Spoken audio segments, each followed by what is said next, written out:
Fine. Okay. Okay, so I'm here with Miss Dancy. Yes. And my name is Sierra Holt, and we are going to start the interview now.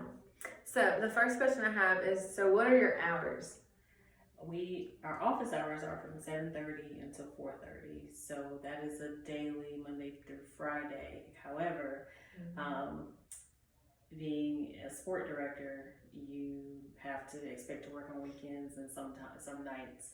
So sometimes I take work home with me. So some weeks I may work from 50 to 60 hours. Some weeks I may work more than that or less. So yeah. So going along with that, when is your busiest time of the year, or do you have a busiest time of the year? So oddly enough, now is a pretty busy time. It is. It's fine. No, it's fine. It's a pretty busy time because in addition to overseeing 2 sport championships this season, I'm also in charge of our student programs, and we have a big conference coming this weekend. Mm-hmm. So the fall we have a lot of student services type programs that I'm in charge of, or I work in collaboration with one of my other coworkers with. So fall is pretty busy, and then any championship period is always busy. Okay. So what are your day-to-day responsibilities? Day to day, or sometimes it may vary, obviously. It does. On a normal day, I guess. It does. Define normal. Yeah, really. But I would say a typical an uneventful day, expectations are, fielding calls from, fielding questions, not calls, but fielding questions. Whether it's via email or over the phone. We get a lot of calls from coaches and athletic directors about eligibility, but also on a daily basis, you're also thinking ahead because you're always preparing for something, and you're always preparing for the next championship, or you're preparing for the next meeting or something like that. So that's kind of day to day. So what is your education background? I have a bachelor's and a master's degree. My bachelor's is in political science, and I minored in African American studies, and my master's degree is in sports leadership. I went to UNC for undergrad, and for master's I went to Northeastern University in Boston. What is your favorite part of the job? I get to work with 16 student athletes from across the state. So they spread across the state, and it's our Student Athlete Advisory Council. It's one of the programs that I developed through my master's degree, and there are student ambassadors. So I get to work with them throughout the year, and that program has been in place since 2010. So that's probably the best part of my job, is any type of meetings or events that we have together. What's your least favorite part of the job? I had to ask that. Oh yeah, I saw that on the list. So I would say the least favorite part is some of the calls that we get about certain rules, and it's not so much having to answer the question. It's that they're already there or something. It's the type. Sometimes it's the type of question, and a lot of it is from people not really knowing, or they're not understanding. But when you explain it to them, sometimes they still don't like it. So so that's probably the least favorite. Do you mainly work in groups or individually? You kind of already said that. It's a combination of both. Because you're independent, you're individual. In my position, as a sport director, I oversee those programs, but I can't do it all by myself. So we have a sports department, essentially. Volleyball is my responsibility, so everything dealing with volleyball pretty much has to come through me, but at the same time, I have to take certain people with me to our meetings, and because of different aspects of things. So it's a combination. Okay. So I know you said this earlier about how you had to work on weekends, and sometimes you worked 60 hours a week, but is balancing life and work difficult? It can be. It can be difficult because you don't want to take work home sometimes, but at the same time, things got to get done. But I think finding the time to say no, or finding the opportunities to say no, you should always take them to certain things, and just turn your phone off, or don't look at that email, and just, I'll save it to Monday. So it can be difficult, but I think I've gotten better at balance. It was probably hard at the beginning, but now like you're kind of used to it. Yeah. So if you could change one thing about your job, what would it be? One thing I could change. Gosh, I was supposed to be thinking about that one. You're good. Take your time. Probably. Oh, this is what I would change. I would give myself an assistant. That's what I would do. Okay. We have a assistant in the sports department, But not for you, like your area specifically. I want my own person. My Okay. own person. That's how I would change my job. I would add a position. That seems reasonable. So what attracted you to this company specifically? Or is there anything? Well, in all truthfulness, I graduated with my undergrad. After I graduated, I needed a job. I was determined I wasn't going to move back home, so I just looked everywhere. But when I saw and I knew my junior year that I wanted to work in athletics in some fashion in the sports industry. So when I saw the posting for the association, I did some research about the organization, and learned that when I was in high school, I participated in one of the student programs that they have in my high school, because we do have programs that are kind of based in the high schools. So I realized I participated in that. So I said, okay, this might be good. So I used that in my interview. So I think that kind of like put me over the edge for some people. Yeah. So that's what it was. I had a little bit of a connection with it that I didn't even realize I had that connection. What are you most passionate about in your job? The thing that drives me the most is the work that I do with the students. It's the student leadership part of it. I'm always saying that you remove the sports from everything. It's about building character. It's about helping young people develop into positive citizens for after athletics, because at some point sports will end. You may not play in college, or you may not play beyond college. So you got to have that foundation. You got to have the skills to do other things outside of that, and that's what drives me. Is the ability to give them those skills. What are your greatest professional achievements? Let's see. You sound like you have a lot. So I'm sure No. I wouldn't say a lot. I am currently on board of directors for Special Olympics, North Carolina. I serve on 3 national committees with our parent organization, which is, for this organization, is a big deal. We have that national recognition. And let's see, what else professional? Those are probably the 2 I'm most proud of. The appointments and being asked to be on the board of directors. And I've served on other committees too, just kind of statewide committees, which are really great committees. But when you take it to the next level, it's always better. Yeah. Learning from our mistakes helps us. So what was a time you learned a valuable lesson?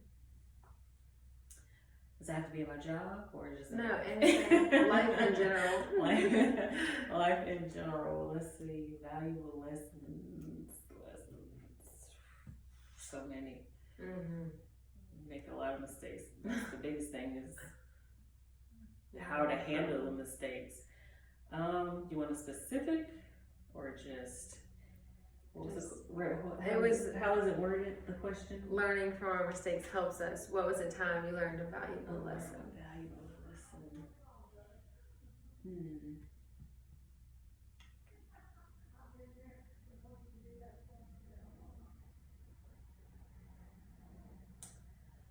I'll use work for example, as an example. So when I first became a sport director, I mean, you're not really thrown into it because you kind of got to develop, you got to build up to becoming a sport director. But you learn there are a lot of people who they're not favorable to the association because you're the governing body, and that's just, it's not that they don't like it. That's with anything. It's not that they don't like the people, but you have to be careful about how you speak or what you say and things of that nature. So I learned a pretty valuable lesson during a presentation when I was interrupted because I didn't like how I said something or what I said, and it just reminded me again, because I knew that you got to be careful. You want to be forceful. You want to be demanding, and because you're in an authoritative position, authoritative, not authoritative in the negative sense, but you're in a position of authority, and people look at you, the association,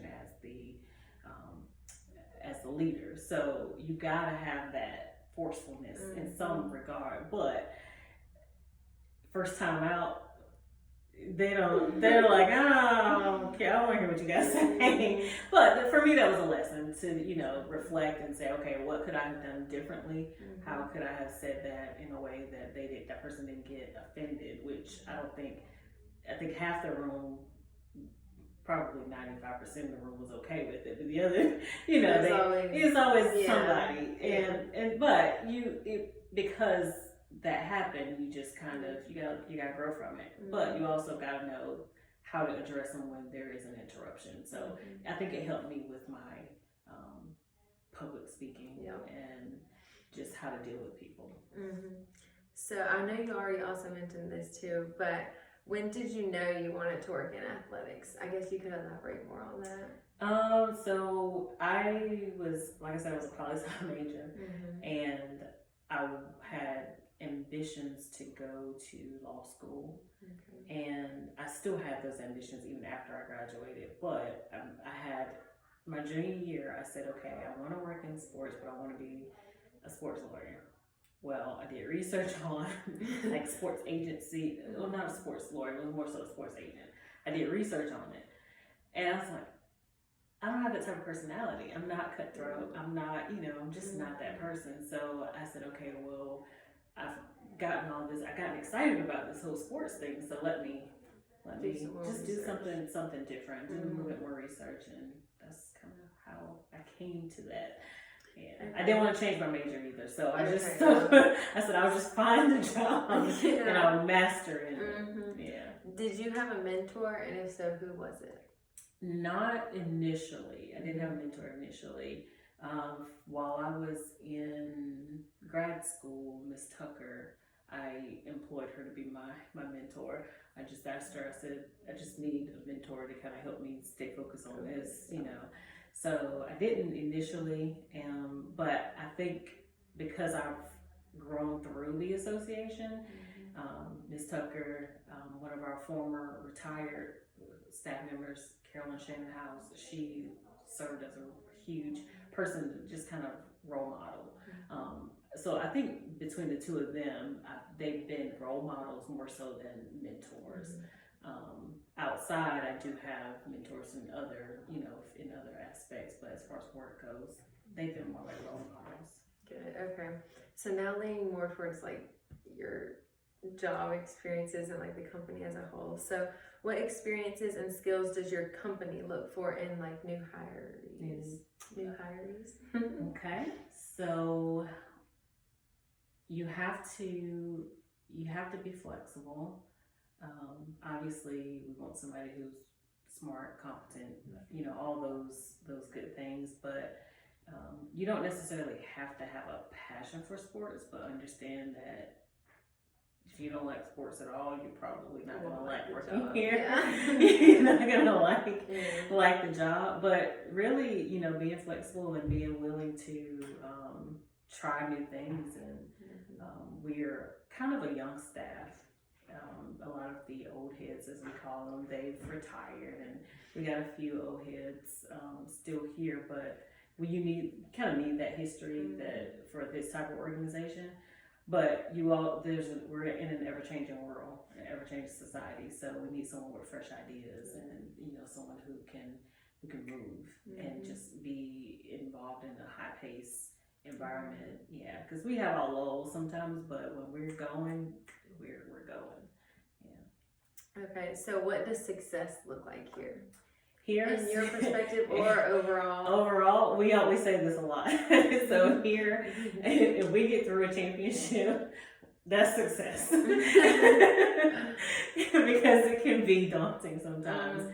No, but that is it's funny, but at the same time, that is a reality. When we get through championships without any major issues. Yeah. We've had situations where there have been fights at championships, and it just puts a damper on things. So whenever we don't have those things, and we crown the champions, and we recognize the runner-ups, that's success. Okay. So now more about your personal job, I guess. Do you enjoy your job? I do. I would say some of it I don't. Some of it I obviously, I don't think there's always parts. Yeah. But overall I enjoy the work. I enjoy the type of work that we do. Administration it can be enjoyable. We don't have many dull moments. It's always something different. This week we're dealing with some volleyball stuff, so it's always something's always coming up. Whether it's good, bad, or indifferent, something's always coming up. Always. Yeah. So the last question is, what advice would you give to someone looking in this career area?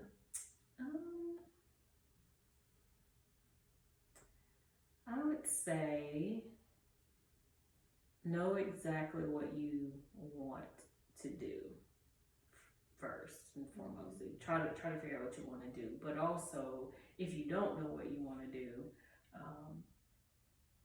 don't be afraid to try different avenues. So, if you want to work, let's say for just the association in general, if you want to intern here, you'll be open up to more than just the sports department because of that. So you just be open to possibilities that what you think you may want to do may not necessarily be what you end up doing. It may change.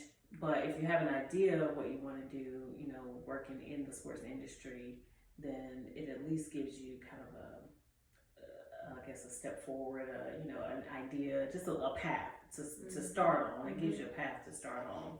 Like I knew I didn't want to work in like tickets sales, go to job fairs, and those are like where the jobs are. They're always hiring. Facilities are always hiring somebody in the box office. I don't want to go down that route, so I had to. I was like, okay, this is the route I want to go. Look a different way. Look a different way, yeah. So that's what I would do, but also be open to the possibility that it might change, it might shift a little bit. Yeah. All right. Yeah. Well, that's all I have. That's it. Thank you. Now, tell me a little bit about. You can stop that. Yeah, I'm gonna end this real quick.